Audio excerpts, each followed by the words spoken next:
Subscribe کریں ہمارے channel مبارک دن official کو اور بیل آئیکن پر کلک کرنا نہ بھولیں، آپ کو ہمارے لیٹسٹ مزید ویڈیو ملتی رہیں گی۔ بسم اللہ الرحمن الرحیم۔ اے ایمان والو، تم پر روزے فرض کیے گئے جس طرح سے تم سے پہلے لوگوں پر فرض کیے گئے تھے، تاکہ تم تقوی اللہ سے ڈر کا راستہ اپناؤ۔ ابو ہریرہ رضی اللہ عنہ کہتے ہیں کہ نبی کریم صلی اللہ علیہ وسلم جو آدمی رمضان کے مہینے میں ایمان رکھتے ہوئے اور ثواب سمجھ کر روزے رکھے تو اس کے پچھلے سارے گناہ معاف کر دیے جاتے ہیں۔ ہر بندہ جو اللہ تعالیٰ کے راستے میں ایک دن کے لیے روزہ رکھتا ہے، اللہ تعالیٰ اس ایک دن کے لیے اس بندے کا چہرہ جہنم کی آگ سے 70 سال کی دوری تک دور کر دے گا۔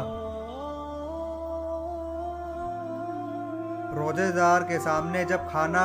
جائے اور وہ صبر کرے تو فرشتے اس کے لیے دعا کرتے ہیں۔ روزے دار کے سامنے جب کھانا کھائے جائے اور وہ صبر کرے تو فرشتے اس کے لیے دعا کرتے ہیں۔ جس نے رمضان کے روزے رکھے اور اس کے بعد شوال کے 6 روزے رکھے تو گویا اس نے پورے سال کے روزے رکھے۔ حضرت ابو درداء رضی اللہ عنہ روایت کرتے ہیں کہ رسول اللہ صلی اللہ علیہ وسلم نے ارشاد فرمایا، جو آدمی اخلاص کے ساتھ اس بات کی گواہی دے کہ اللہ تعالیٰ کے سوا کوئی معبود نہیں اور محمد صلی اللہ علیہ وسلم